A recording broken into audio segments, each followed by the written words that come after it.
I can't complain whatsoever. 68 in the upper Midwest. That's not bad at all. Woohoo! All right. Just don't plant your garden yet. Yeah, it might be a little too early for that. I was out weeding mine, though. Bragger. I know. All right. We're going to get started. We're still on the chapter about Silverado, where we found Neil Bush and a bunch of other shady characters. So we're going to dig in. There were two relationships at Silverado, one business and the other personal, that led to the most fascinating characters in the savings and loan debacle. The first relationship, a Silverado director, Diane Ingalls, a Denver real estate broker who was also on the board of the Federal National Mortgage Corporation, was living with a Denver businessman named Ray Neer, spelled Near. The second relationship, Silverado lent almost $8 million to William Pauls to buy a Boston and Champa building in Denver from Bill Walters. We talked about him yesterday. What Rainiers and William Pauls have in common is that they both worked for a man named John W. Dick, whose background and story seems close to fictional. Dick was born and raised in a Mennonite community near Kitchener, Canada, northwest of Toronto. His father's family originally was from Holland, immigrated to Russia. Just before the Bolshevik Revolution, his father, Peter Dick, traveled to Canada on business and then decided to stay there with all the turmoil going on in Russia. John Dick's father eventually married a Mennonite woman and went to work in a meat packing plant. His wife was a maid to a doctor. Dick was born in 1938 and spoke German for the first 3 years of his life. The family was poor. The Mennonites, an evangelical Christian group like the Amish, emphasized plain, simple living.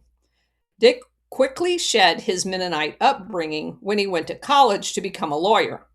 When he was 26, he moved to Denver and started working for Denver attorney Clarence Arch Decker, a Colorado state senator who would later represent Dick's wife in a fierce divorce battle. Dick clerked for Decker for 3 years, after which Decker sponsored Dick for admission to the Colorado bar. But Dick wanted to get rich in a hurry and quickly left the practice of law for real estate. He was joined by his fellow Canadian and Mennonite William Pauls. Sometime in the mid-70s, Dick became involved with people in business in the Isle of Jersey, where the Mafia and CIA loved to launder their money. This reportedly came about when he was searching around for financing to get involved in a new Denver tech center on the southeast side of the city. Dick first approached Barclay Bank in England, who sent him to the Isle of Jersey. Isn't that interesting? In May of 1988, an affidavit in his divorce action on Jersey, Dick stated that he had been considering moving to Jersey since 75 and had resided there since 1980. Sometime in that period, Dick became acquainted with the principles of compendium trust in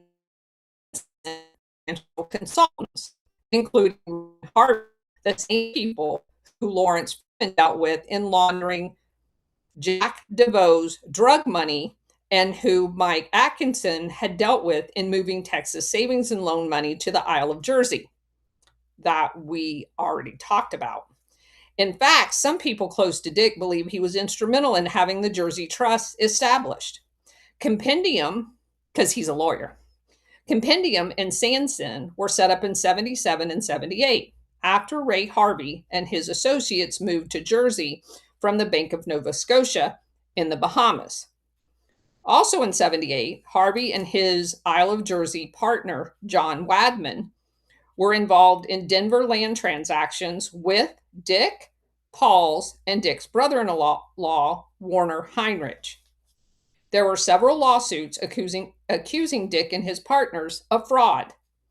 Then in 79, Harvey and Wadman participated in a land deal along with Dick and Paul's involving a major part of the Denver Tech Center. Also, at least one of Dick's family trusts was under the compendium umbrella. Dick entered into a real estate transaction with Sanson that was reminiscent of those that Atkinson in the Meyerland and Senior Joe paper deals involving the Mafia, which we're going to discuss later.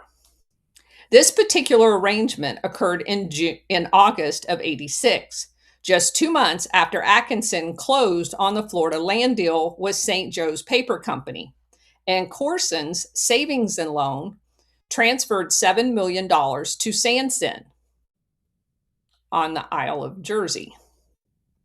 In this instance, Sanson had lent Dick $5 million, secured by a $17 million promissory note on the Colorado land, which was then transferred to Dick by Paul's several years earlier.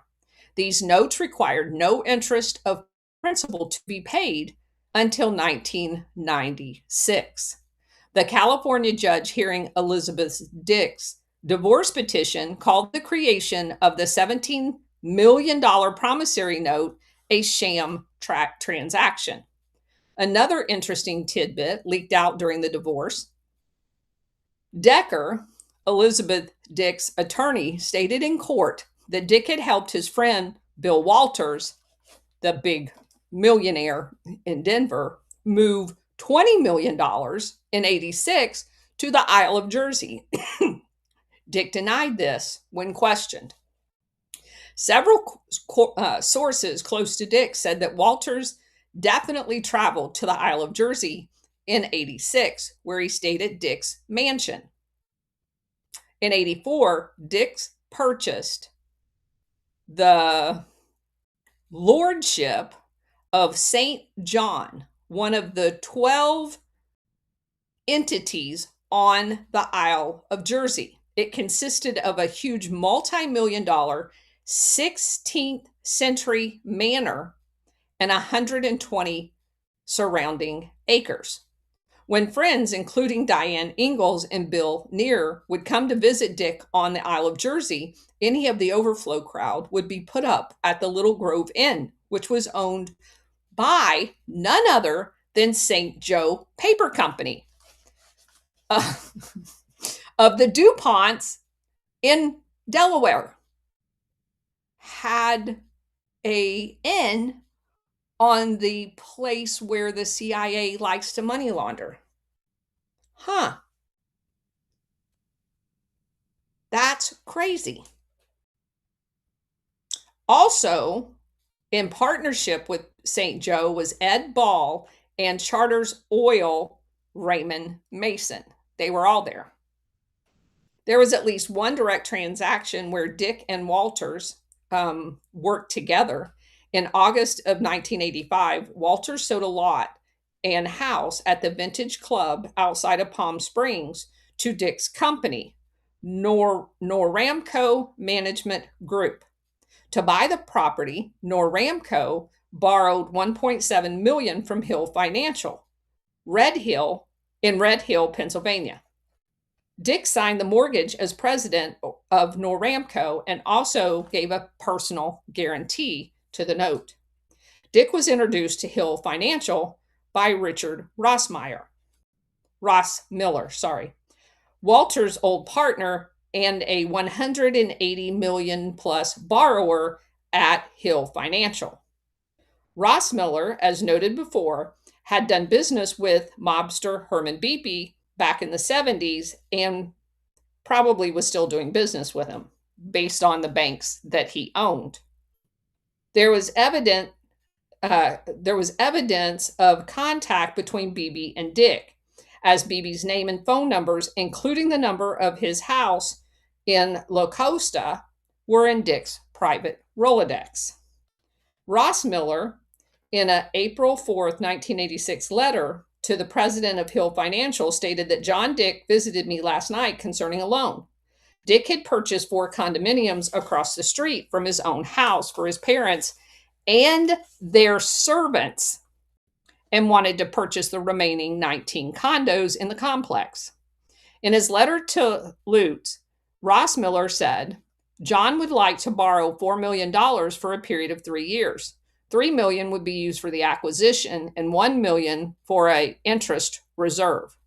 Ross Miller then closed his letter by saying, John, I think, just felt more comfortable asking me to write you because it was I who made the introduction. John spoke about using another local lender for the loan. I told him, heck no, this is a heel type deal. It was a good deal and a solid sponsorship. Please give John a call. Dick and Lutz eventually worked out a deal in which one of Dick's companies, Wellington Management Service, would get 2 loans, totaling the $3.5 million from Nationwide Lending Group of Colorado, Hill Financial's Colorado affiliate. With a guarantee from Dick, Dick, of course, defaulted on the Good Deal loan, and the Resolute Trust Corporation, as receiver for the failed Hill Financial Savings, sued Dick in 1990 for $3.5 million loan. As we covered in Chapter 6, surety savings. Ross Miller told a number of people in Denver that he, Ross Miller, had worked for the CIA. Ross Miller also told several people that John Dick sold weapons to Saudi Arabia in the early 1980s. It was around the same time that Mike Atkinson was allegedly selling weapons to Iraq by means of Saudi and Kuwait, so it appears they were doing business together. Both Atkinson and Dick were dealing with the same Isle of Jersey trust that were connected to wealthy Saudis. A person close to Dick confirmed that Dick traveled to Saudi Arabia in 81 and had entertained Saudi Arabian royalty at his house in Denver, Colorado. Ross Miller, who was a captain in the Air Force, apparently had a special relationship with the CIA too. John Kelso, who shows up twice in Oliver North's White House notebook and claims to have worked on a contract basis for the CIA, told Washington journalist Paul Mulalo that Ross Miller laundered money for the CIA. Kelso, who went to jail for trying to sell missiles to Iraq, worked for Ross Miller once on a project to extract gold from water. A Denver attorney close to Ross Miller and one of Ross Miller's associates and neighbors said that Ross Miller used to brag about working for the CIA. This bragging by Ross Miller was confirmed by several people. Ross Miller lived several houses down from Dick on Sunset Drive in Inglewood, and the two would get together and discuss business often. Another neighbor at the end of the street was William Pauls, who purchased his house from Bill Walters, the real estate guy, builder. Walters had purchased the property, torn down the house, and built another one. The person Walters bought the property from was the godfather of white-collar crime and con artist in Colorado named John McCandish King. King had moved to Denver in 1963 from Chicago after serving 3 terms as an Illinois state legislature. He got into the oil business, made some money, then went broke and started selling oil tax shelters and mutual funds. In the manner of international con men, King eventually met up with mutual fund swindler Bernie Kornfeld and attempted to buy Kornfeld's IOS company. He lost out, and IOS eventually was swallowed by Robert Vesco, another criminal connected to the CIA.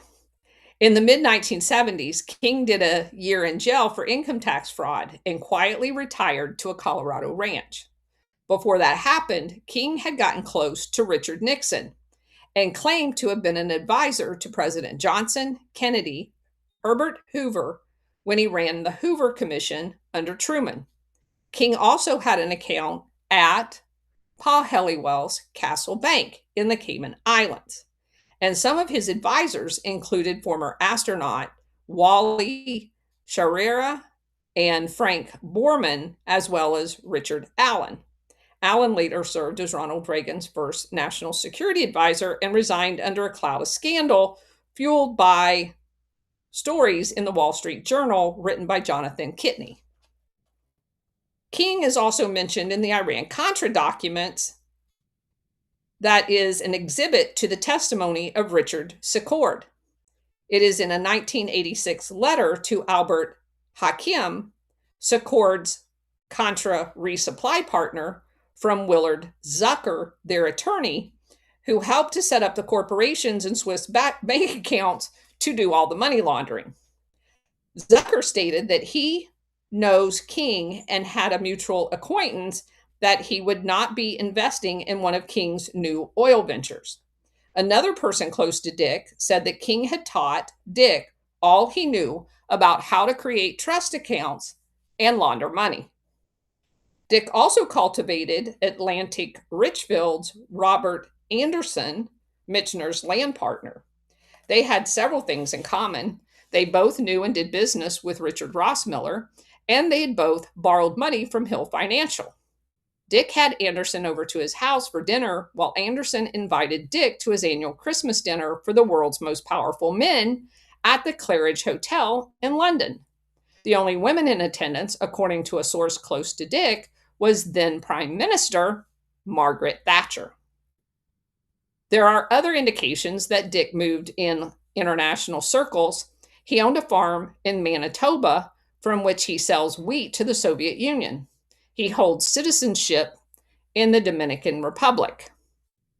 That's extremely bothersome since we know the Dominican Republic was basically ran by the CIA and used for both drugs and weapons transfers.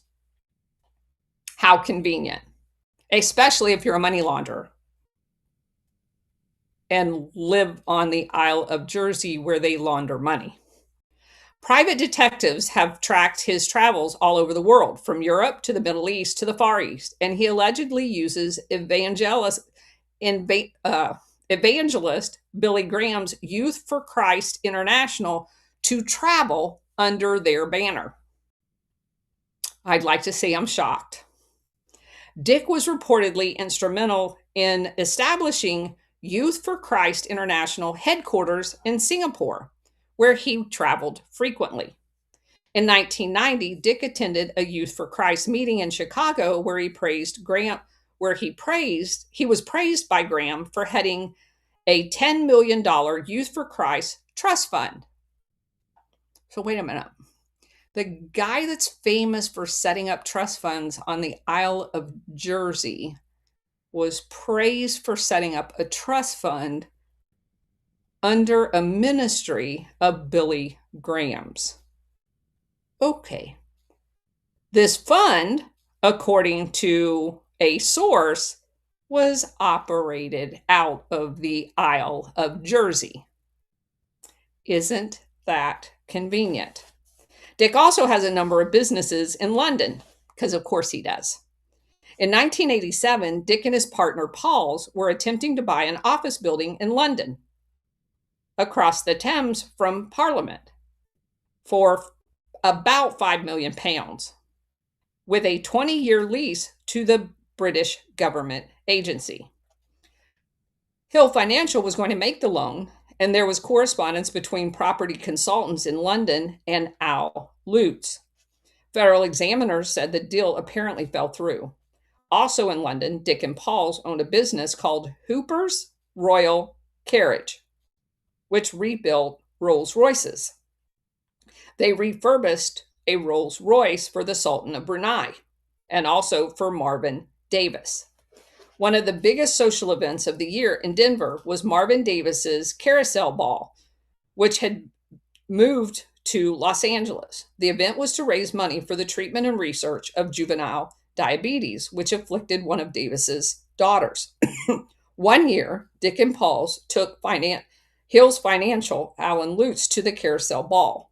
A source close to Dick said that Dick actively pursued Davis. This included his purchase of a house at Davis's reported favorite country club, the Vintage, near Palm Springs, and the Rolls refurbishing. Then in '86, Davis's Denver real estate firm, Milner, Kluchnick, Davis, Gray Company entered into a three-way joint venture in Denver area with a British company called European Ferries. European Ferries owned the largest private drive-on car ferry company in Europe, and in 1979 had formed a joint venture with Noramco Holdings, a John Dick company in the Isle of Jersey, to buy into the Denver Tech Center. In January 86, the giant London-based conglomerate Peninsular and Oriental Steam Navigation Company, known as P&O, purchased the holdings of Dick and Paul in European Ferries for almost $51 million. Dick and Paul's stayed on the board of European Ferries for 4 months, and 4 months later bought Marvin Davis's company. And 4 months later, Marvin Davis's company bought half of European Ferries' interest in the three major Denver developments. In the early 80s, Dick persuaded his European Ferries partner to begin buying real estate in other parts of the United States. For one reason or another, they decided to concentrate in Atlanta and Houston, because of course they did. Dick sent Ray Neer to Houston in 81 to look for properties. By March of 81, they were already buying land in Houston with a new partner, Houston developer Ned Holmes. In 84, Holmes merged his real estate development company with none other than European Ferries to form Parkway Investments. I'm beginning to think European Ferries is a front company, which bought 8 pieces of property totaling 1,000 acres in Houston. Holmes is a noted Houston developer with a good reputation. He grew up in the city, the son of a wealthy businessman who had served on the Houston City Council. He had a degree from the University of Texas. After 2 years at Morgan Guaranty Trust in New York, he returned to Houston in 71 and started up his own investment and real estate company. In 87, Parkway Investments had taken over the P&O in the purchase of European Ferries. Holmes stayed on as the president of the company and said in an interview in 1990 that he deals with P&O people in London.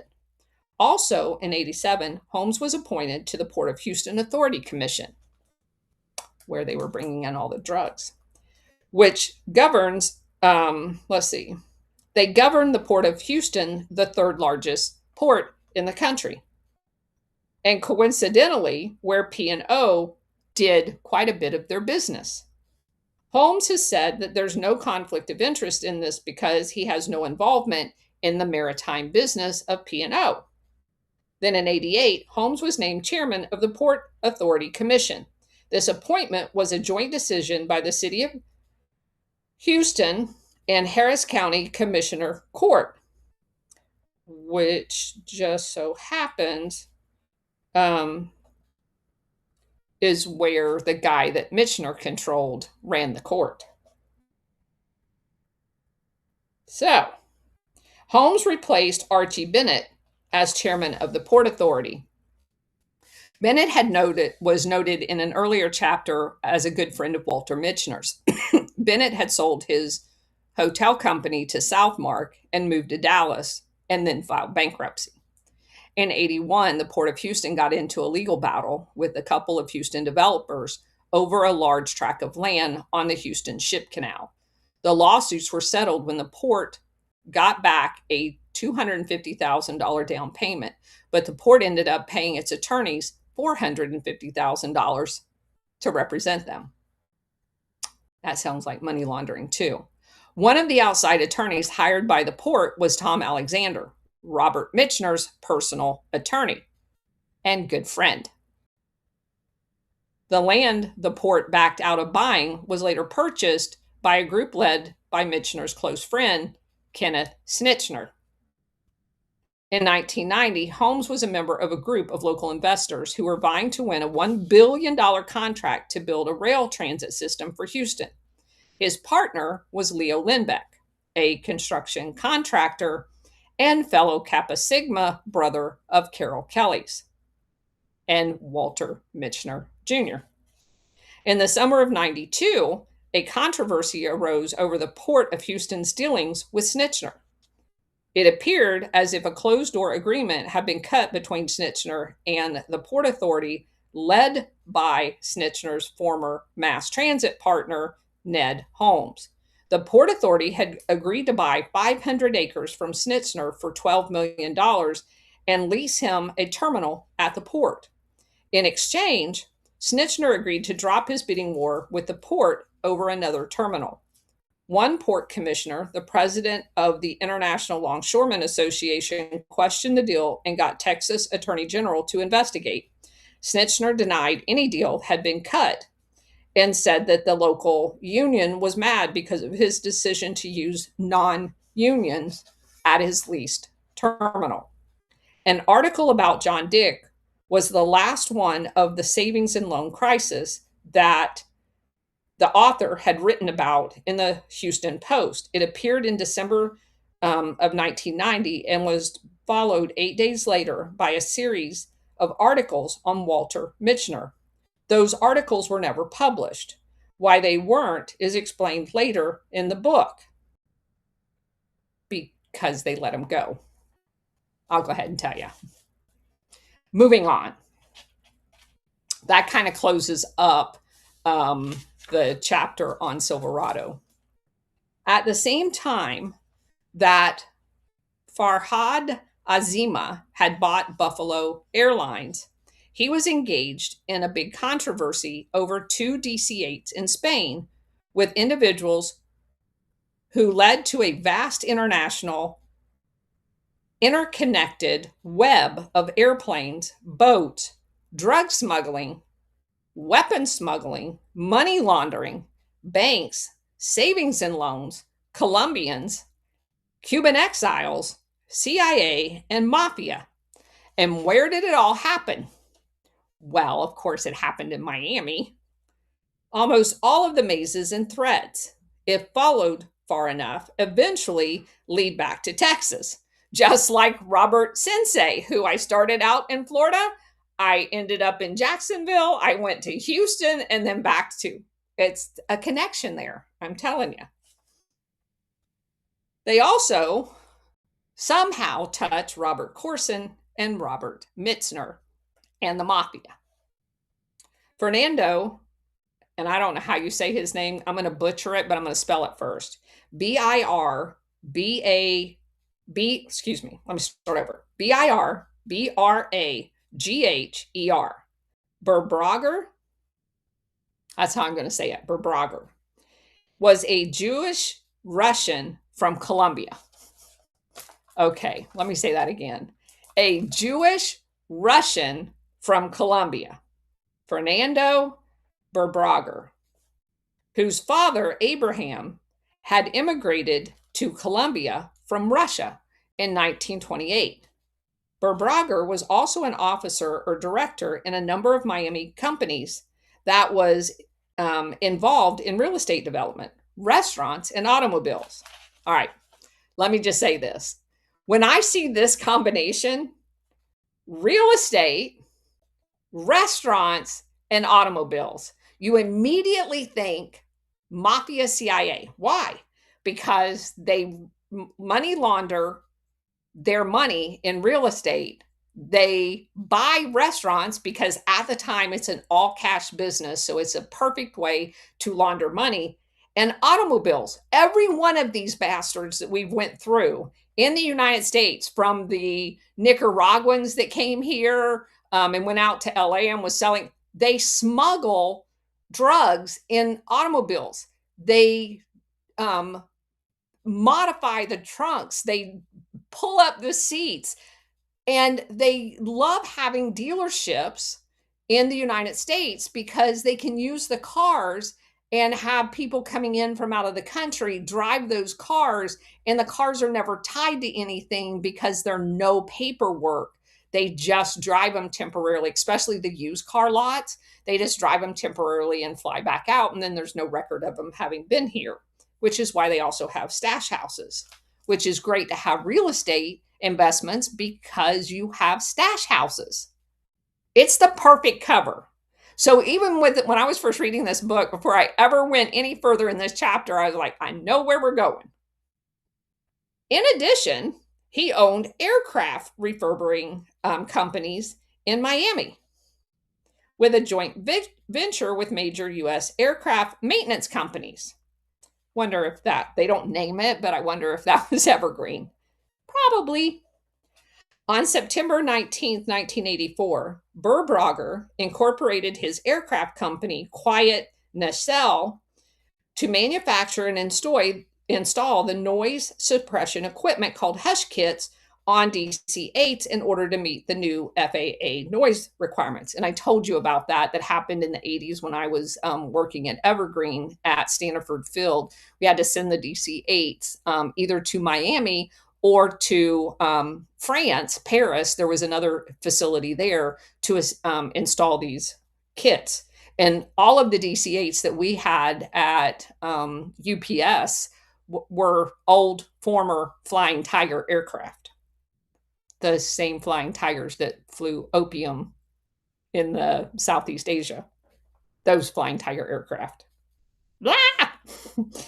After incorporating Quiet Nacelle, Burbrogger needed almost 3 years to gear up to design and manufacture the hush kits and then get FAA approval to install them. Quiet Nacelle worked with an Orlando-based Page Abjet, which markets the hush kits, selling for $2.5 million for a 4-engine jet like the DC-8. Page Abjet performs maintenance for business aircraft and airlines and runs a fixed-based operations at airports in a number of cities. By the summer of 87, Burbrogger was looking around for DC-8s to put his hush kits in. Another person looking for DC-8s was Farad Azima.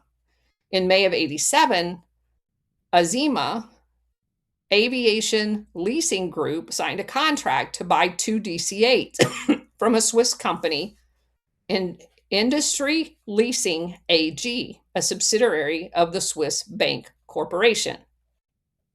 Azima agreed to pay $500,000 for each of the airplanes, which had originally been owned by United Airlines. However, there was a problem. The airplanes were all leased to Air Cargo Spain, which was in the middle of bankruptcy proceedings in Madrid.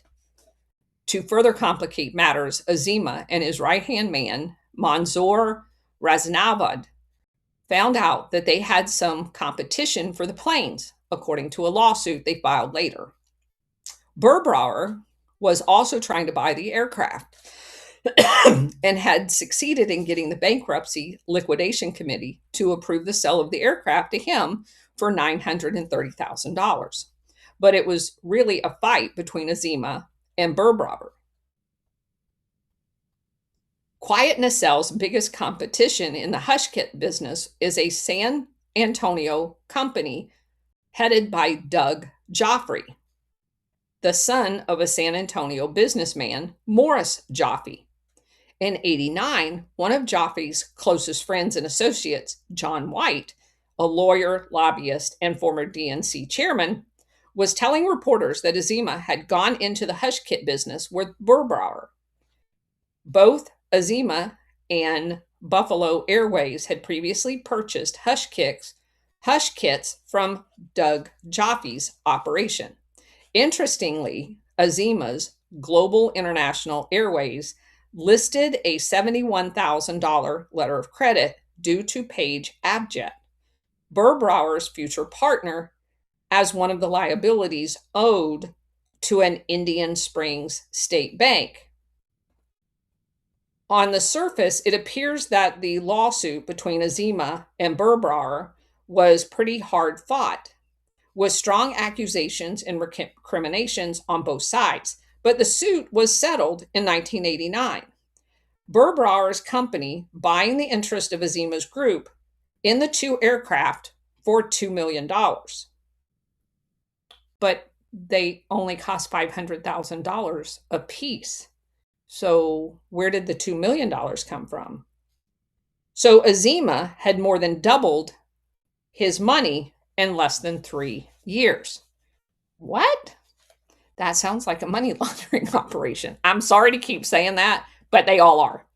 The same year, in 89, Burbrauer, his wife, and his father purchased an expensive Torah for a small Orthodox Jewish synagogue in Miami in memory of Burbrauer's mother, who had recently died.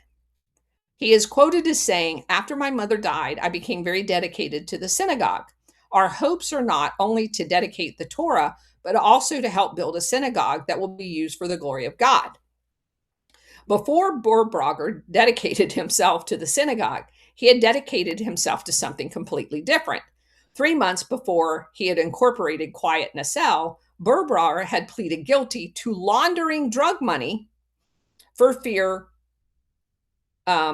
that a powerful Colombian drug cartel was out to get him.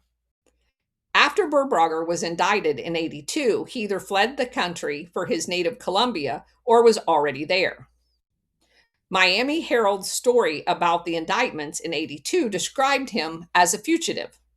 Burbrauer's attorney claimed in a sentencing hearing that we knew about the case. We knew about the pending indictments months and months before it occurred. Fernando went to the DEA here in Miami and tried to work something out with them, unbeknownst to me. What they started with him was, okay, let's go out and buy 300 kilos, 3,000 kilos, or whatever. It was some kind of thing like that, like the normal type of activity a DEA agency would be involved in. He couldn't do that. He left. He did not leave the United States, Your Honor. He never left. He never ran. The fact remains that he came back voluntarily. This attorney, Melvin Kessler, was later convicted himself of investing drug money in the Bicycle Club in South Florida, which was a card casino. What? Yeah. After he was indicted, Burbrauer decided to cooperate with U.S. authorities. He ultimately returned to Miami, pleaded guilty, and turned state's evidence. When he was sentenced, he got off with a slap on the wrist, a 3-year probation, and a $10,000 fine, which tells you he was working for the CIA again. Prosecutors said he got off easy because of the evidence he gave them, including some that led to higher echelons in the Medellin cartel. However, there were other relationships that Burbrauer's criminal activities that indicate he was connected to the CIA. No shit, Sherlock. These relationships, while not proof of CIA connections, are suggestive, especially when combined with his business with Azima and the identity of one of his Quiet Nacelle partners. Consider first the bank where Burbrauer was caught, Great American Bank in Miami. At the time, in 1980-81, Burbrauer was laundering the cartel's drug money through Great American Bank. It was owned by Marvin Warner, an Alabama native whose business was based out of Cincinnati. Like Charles Keating, his fellow Cincinnatian, who also got caught in the savings and loan debacle, Warner is full of arrogance, bluster, a man who thought his political connections and influence would keep him free. Warner got his start building homes after World War II. In the late 50s, he bought Home State Savings in Ohio and prospered investing in racehorses and professional sports teams, which means you come in contact with the Mafia. In 1977, his support of Democrats paid off when Jimmy Carter appointed him as the U.S. ambassador to Switzerland. During his absence overseas, Warner hired Donald Beasley, a Miami banker and former federal bank examiner, to run Great American. Before Beasley joined Warner, he had worked for a while for Guillermo Hernandez Cartier, the CIA money launderer, according to an author, James Ring Adams, in a book called The Big Fix. We probably need to buy that book too. CIA asset Hernandez Cartier had gotten involved with Warner's close associate at the fraud-infested ESM Securities. In fact, ESM files contain a note from Hernandez Cartier thanking an ESM principal for his offer to help in the sale of a purchase of Jefferson Savings and Loan in McAllen, Texas, to Lloyd Benson, Senator Lloyd Benson. When Warner returned from Switzerland, so they're money laundering here, and he's the ambassador to Switzerland where they money launder all over. Okay. Are you following that? All right. So he gets back from Switzerland in 79. He took Beasley's place at Great American Bank. Beasley, where did he go? Anybody want to guess? He went to Nugent Hand Bank in Australia. Another CIA front bank. Yeah. You can't make it up. That bank was the subject of a book by Jonathan Kitchney, The Crimes of Patriots, which we've already went over. Oh my God. And according to this author, was crawling with CIA. It wasn't crawling with CIA. It was CIA. All right. And high-ranking military people, don't forget, ran all of the branches all over the world. Retired generals. Hawaii, Singapore, Chiang Mai, all over. Hong Kong, all retired generals. And was notorious for drug money laundering, weapons trafficking, blah, blah, blah. When Beasley was working for Great American Bank, he was approached by an individual on behalf of Nugent Hand who wanted to buy Great American's subsidiary bank, the Second National Bank of Homestead, Florida. Its parent bank was Great American.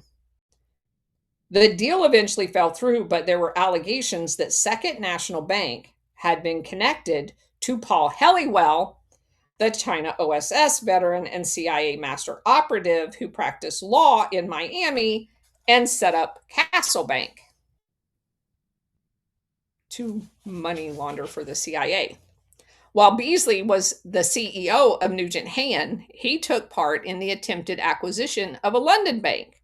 One of his partners in the deal was Ricardo Chavez, a Cuban exile and CIA contract agent who was a member of Edwin Wilson, Ted Shackley, and Tom Klein's group.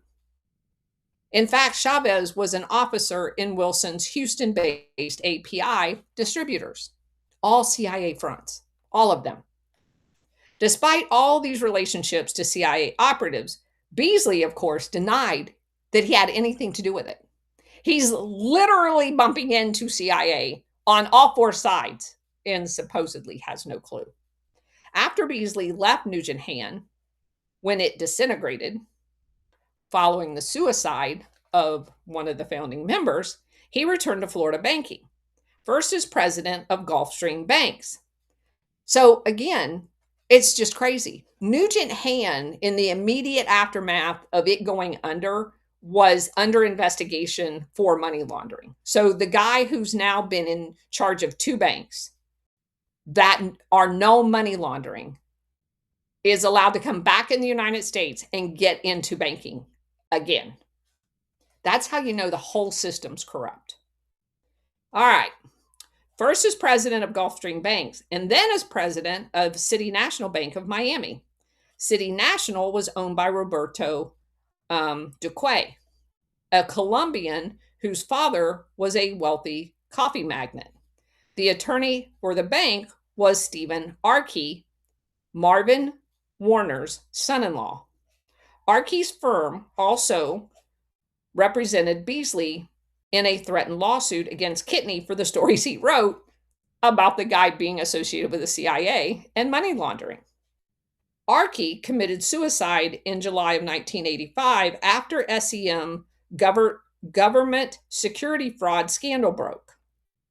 The collapse of ESM wrecked the home state savings of Arkey's father-in-law, Warner, and led to Warner's conviction for fraud.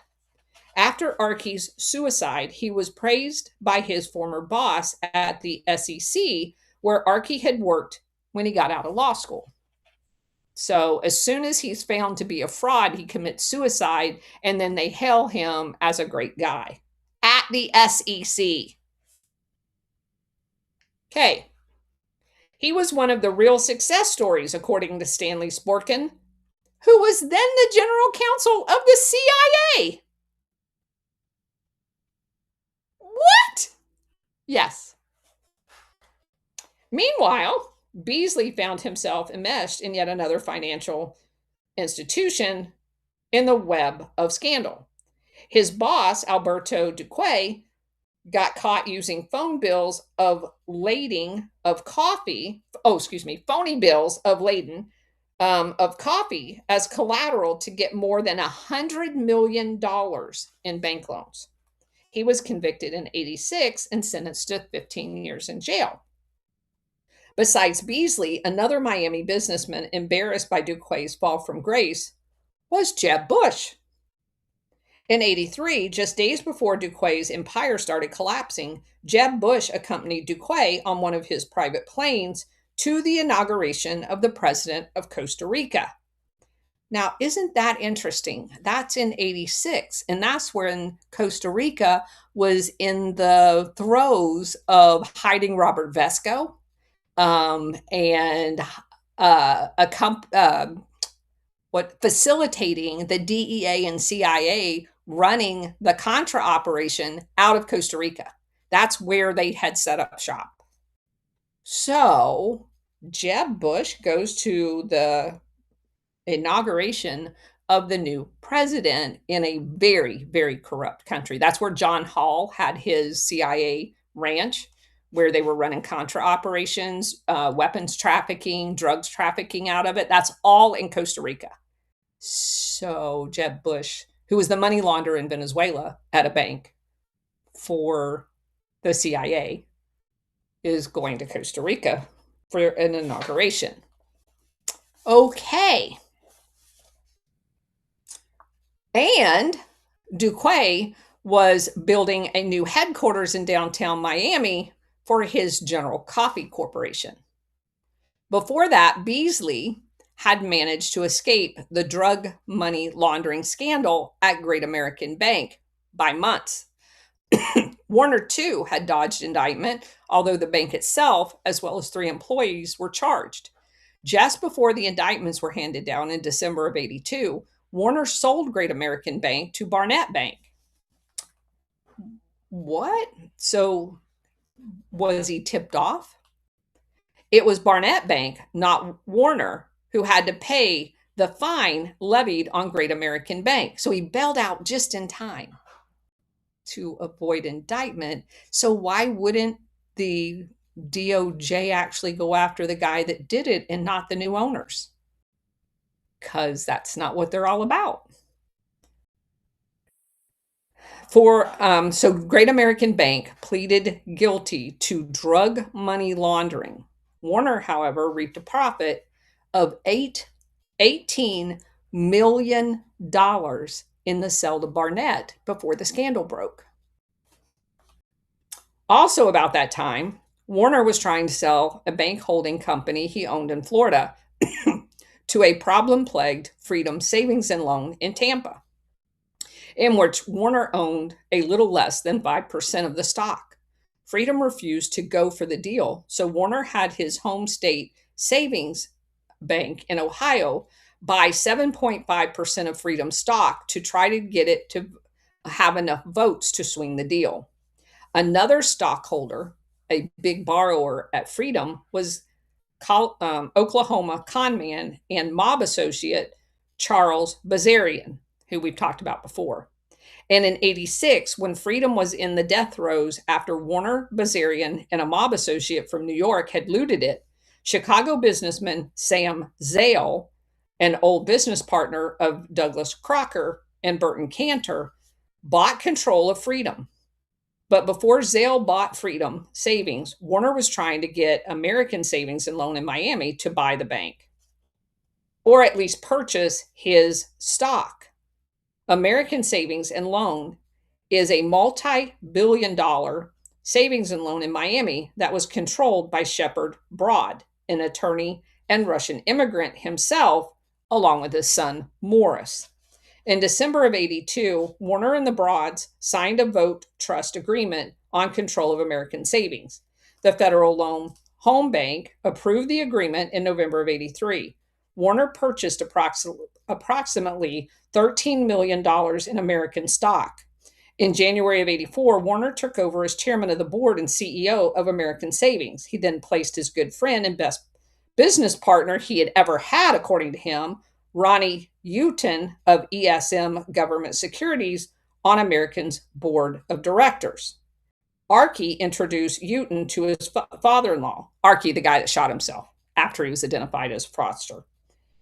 Warner then had American Savings enter into $1 billion deal with ESM that involved the purchase and repurchase of U.S. government securities, with American giving ESM $110 million in U.S. Treasury notes. Shepard Broad finally called a halt to the ESM deals and had them reversed. That caused American Savings to lose $55 million and brought down ESM. Warner's home state savings lost $150 million because of ESM and failed precipitously as a savings and loan crisis in Ohio broke out. Among others, the city of Beaumont, Texas also lost $20 million in that deal. Warner eventually lost his liberty too. In 87, he was convicted in Ohio of fraud involving home state savings and ESM. 2 years later, his conviction was reversed by Ohio Appeal Court, then reinstated by the Ohio Supreme Court. Finally, in 91, the U.S. Supreme Court let his fraud conviction stand. Also, a federal court jury in Miami ordered Warner to pay $22 million in restitution to ESM's bankruptcy estate for his fraudulent activities. Warner then filed for bankruptcy. While Warner was involved in American Savings, the Savings and Loan owned about 42% of General Homes Corporation in Houston, a home building company. In fact, American Savings bought its interest in General Homes in 83, 1 month after Warner signed the vote trust agreement for dual control of American with Shepard Broad. The CEO of General Homes, Jeffrey Payson, was placed on the board of directors as a result.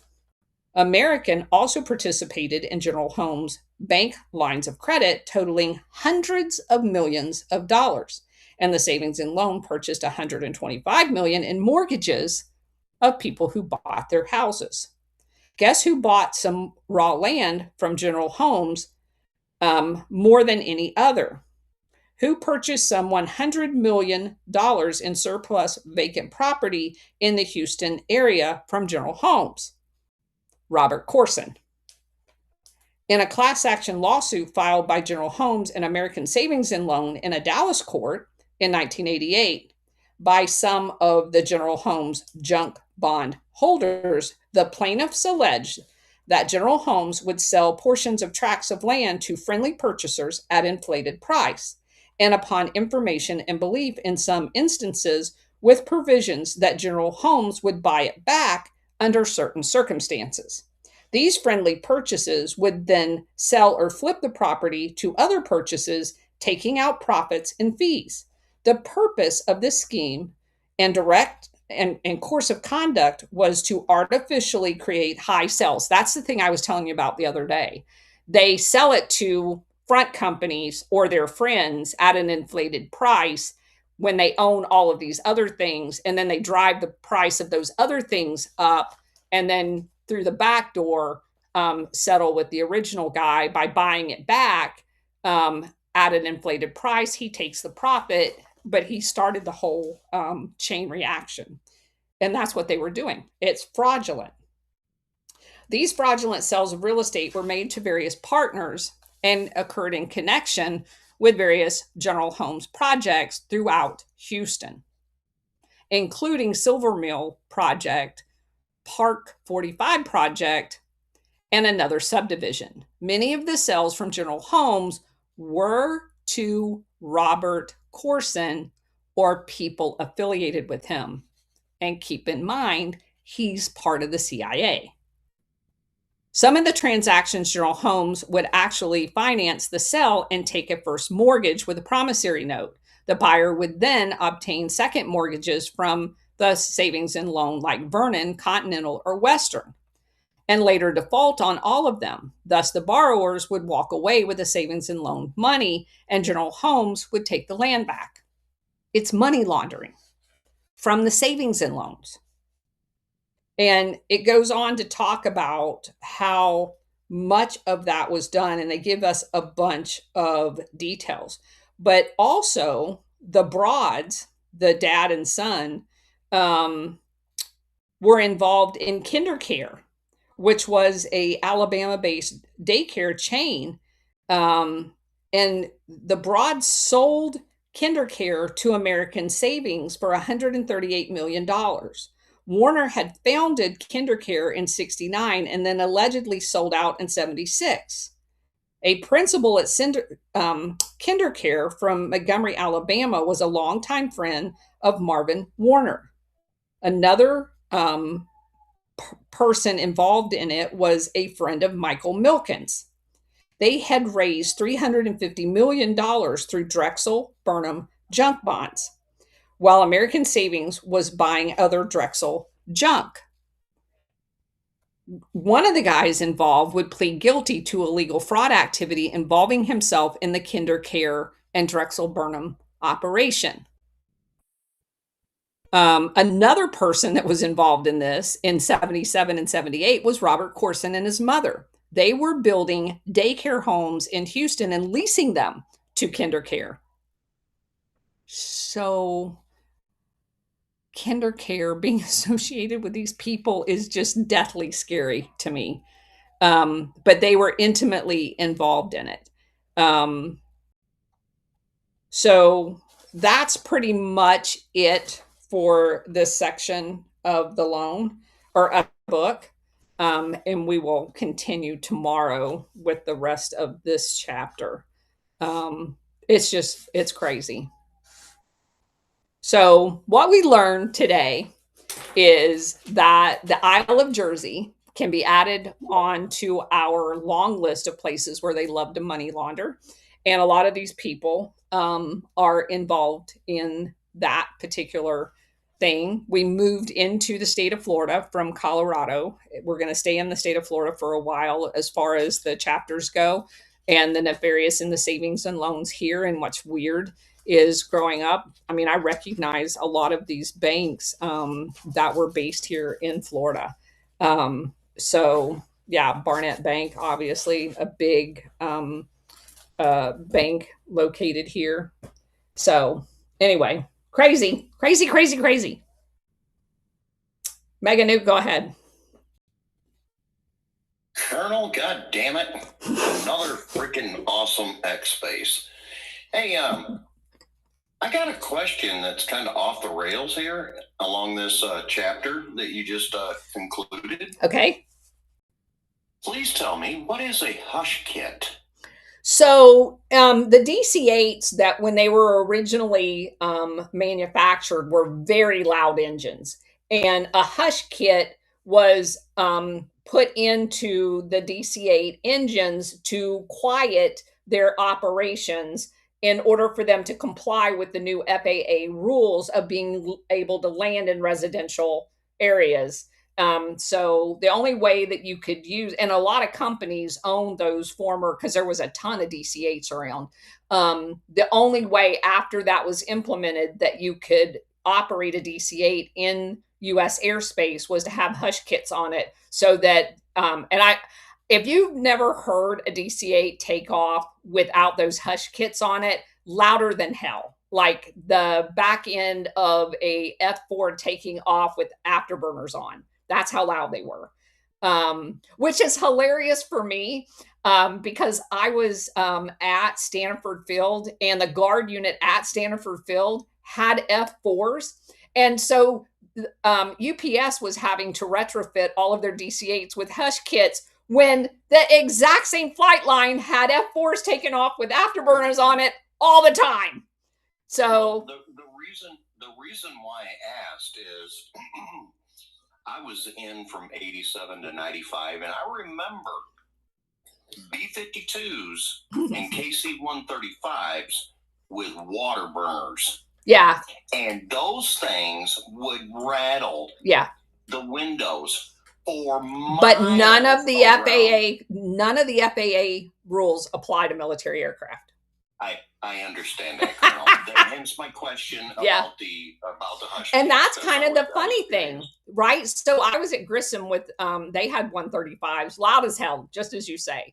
But the funny thing is, so many of those airports around the United States are co-located with guard jets, and so it's just the lunacy of our government. They will make you put hush kits on an aircraft that's co-located with military aircraft that the sound thing doesn't even apply to. Well, what I thought was, now that you explained it, it really blows my mind, because I was stationed at Hickam Air Force Base over in Hawaii, and the airport that the military used was Honolulu International. Yeah, I've been there many times. And a B-52 taking off with water from there. Yep. Holy caramanoli. Okay, anyway, but my whole point, okay, thank you for the clarification on that. And let me just tell you the joke in the B-52, because obviously I was in SAC for about 4 years. The funny story in at least our maintenance environment was that every time a B-52 landed at Hickam, it was going to have hot brakes. And hell yeah. Well, not really. They just use that as an excuse to stay overnight.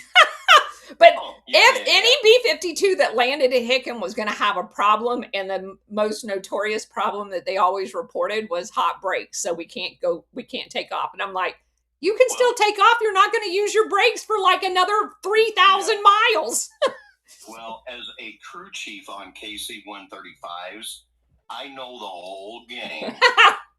Yeah. I had pocket write-ups that I could put in anywhere we went around the world if somebody wanted to stay the night. I know. Yes. I know. Yeah. And it was so funny, because if you thought, and as a young airman, I was like, what? Because I'm thinking they're serious. I don't know, they're joking. And I'm like, but it flies at like 40,000 feet in the air. And it's like, it's cold as hell up there. So what's hot brakes got to do with anything? But you don't want to appear stupid in front of anybody and go, what the hell are you talking about? That doesn't even make any sense. You don't use your brakes when you take off, and you're not going to be in hot weather. You're going to be flying at 40,000 feet. It's cold as hell up there. And it took me about 6 months to realize that the whole thing was a scam, and I did figure it out on my own. But they're just waiting for you to be stupid enough to answer or open your mouth as an airman, so they can make you look stupid. Well, I can tell you, as a crew chief on Boeing 707 airplanes, hot brakes are a real thing. Yeah. And you don't want to take off without checking everything out and making sure it's all good, because if you fry them axles, your next landing could go very, very wrong. I'm just going to say. Anyway, I'm out. Thanks, Colonel. It's another awesome space, and you pissed me off again. Thank you. With all the info that you freaking just spit out like a fucking 50 cal. Thanks. Thank you. SR, go ahead. Thank you, Colonel, and thank everyone for attending here on Spaces and on Rumble. And I hope everyone's having a grand time in the holiday season and had a Merry Christmas and a safe one, and hopefully New Year's will be the same. Anyway, Colonel, what I was looking at, you mentioned Robert Vesco, and I can say we have been watching the International Syndicate at work on TV for quite some time. Because Robert Vesco is a character that was played by Stacy Keach in The Blacklist. The other thing I'm thinking here is I'm hoping the book will get into the Keating 5 at the end of the book. Not a lot, That's because what that... I'm hoping for. So I'm holding fire here, Colonel. It really doesn't. I mean, it talks around it, because this is particularly about the savings and loan, which they played a peripheral. As you can see, they did business with all of these people. But he was focused mainly on the savings and loan. We can do a show on that, especially looking at it with our Gladio glasses on now, would be quite interesting. Maybe we'll get Warhamster to join us on one. That would be awesome. Yeah, that's a great idea. All right. Anybody else? Bridget? Always with the car dealerships. Always with the car. Dang, it sounds like you got a kennel going on. Yeah, right. Crazy. All right. Yeah, McModern says Vesco's been all over the place. He really was. He shows up in so many of these stories. He was very nefarious and, supposedly very elusive, but I think he was elusive because they loved using him. Kind of like Edwin Wilson, until he fell out of favor and they wanted his company, and then they just sent him to prison. So that's what happens when you get in bed with these guys. As long as you're useful to them, you can live. But once you become not useful to them, you're either going to jail or you're going to die. So unfortunately, I don't think enough of the people believe that, or maybe they're so arrogant that they think they can outfox them. I don't know. Or maybe they're blackmailed into it. I think all of that happens. But anyway, so we're going to continue tomorrow at 4 and plow through the rest of this book with another holiday coming up. We probably won't do anything on New Year's. So definitely want to get through the rest of the book. So I will go ahead, SR. Thank you, Colonel. Just one more thing that I want to take note of here for everybody that's been paying attention to what's going on. We're talking about the banks involved, and we just heard about Nugan Bank, which we had been talking about prior, BCCI Bank. All of these places are involved in every bit of it. Yeah. Thank you, Colonel. Sure. And that is kind of the funny thing about reading through all of these books, because obviously none of these authors know anything about Operation Gladio. And so you find all different, all the same characters hover around in all of these books. We just see it from a different angle. Like we saw the Gary Webb book gave it to us from the drug angle and specifically how it affected Los Angeles. And this book gives it to us from the savings and loan perspective. But from the top down, you're still looking at all the same players. And what really amazes me, and I just said this to my husband this morning, all of these investigative journalists, I mean, they're just amazing, amazing people. And all of them doing their little slice of this ginormous pie and putting this information out. Because this information, the Gary Webb information was put out in the 80s. This book was put out, and yet they obviously, the reporters, so they're reading each other's material. This book was put out in 92. Just as a respect for other journalists. They're in the newspaper business, so they read news. And I think about the only person that was able to see the big picture was Danny Casolaro. And of course, they murdered him, in which he talks incessantly about the octopus. I think he was one of the people during this time period that actually had figured out they're all connected. They're all tentacles of the same main body. Renee, go ahead. Hey, Colonel. Hey, everyone. Hope you're enjoying the holiday weekend. I'm feeling a little fuzzy, but enjoying the show. I just wanted to bring up, I noticed another pattern And I think I'm going to do a little digging on it. You mentioned a Russian individual who went to Columbia University. No, he was from Columbia. They migrated to Columbia, not sorry. Columbia University. Whoopsie. See, still a little fuzzy going on. But anyway, yeah. Sometimes when I do some digging,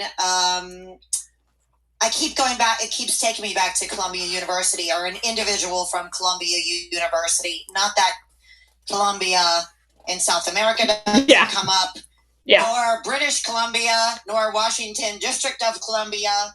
But anyway, a lot of people always come up with Columbia. But I find have come across people who went to Columbia University in the early 1900s. There seems to be a pattern there.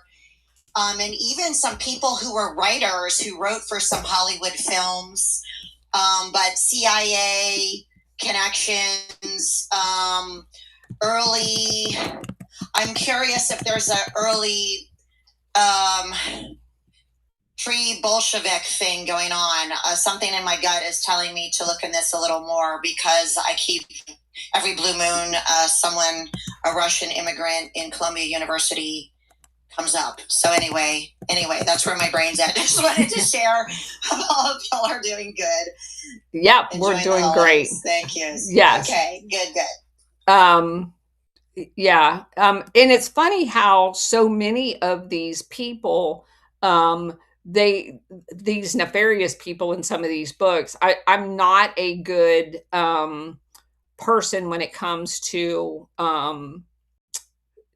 genealogy. Dr. Deprogram is excellent at that.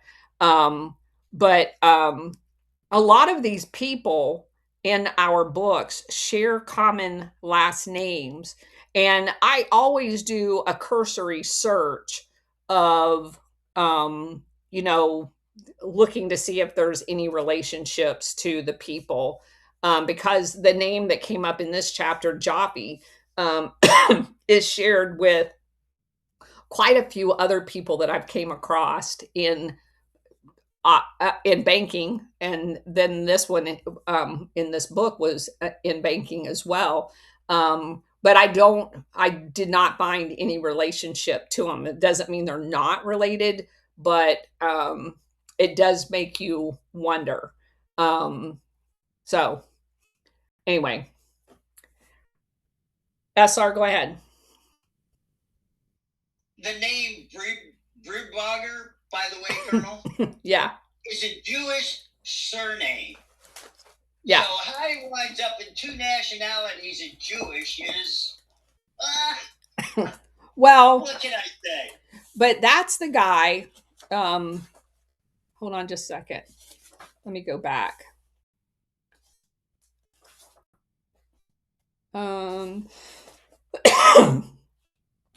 So he's a Russian Jewish person. That's where his family is originally from. Probably the Pella settlement that Ghost of Base Patrick Henry likes to talk about. But they migrated to Columbia. And of course, that's very interesting from the perspective of all of the goings on in Columbia. Now, obviously, he was in Columbia pre-cocaine trafficking, but they did still have the coca plant down there during that time. But it was during the 20s, 30s, and 40s, it was still being used as a traditional plant for medicinal purposes and teas and stuff like that and trading. It wasn't until, the 70s and 80s before they started chemically processing the plant and creating cocaine. But it does seem weird that some of these people kind of migrate to these countries that then go on to get selected as being the next, major drug network. And they all seem to just happen to be there at the time they transform into this nefarious operation. So anyway. And they happen to be in all of the industries that make it easy to launder the money, like cars, restaurants, and real estate. So maybe it's a coincidence, but it's definitely a pattern that we've come up with. So anyway, all right, we're going to call it a day. Thanks for being here. Appreciate you guys. And I will see you tomorrow at 4 o'clock. Take care.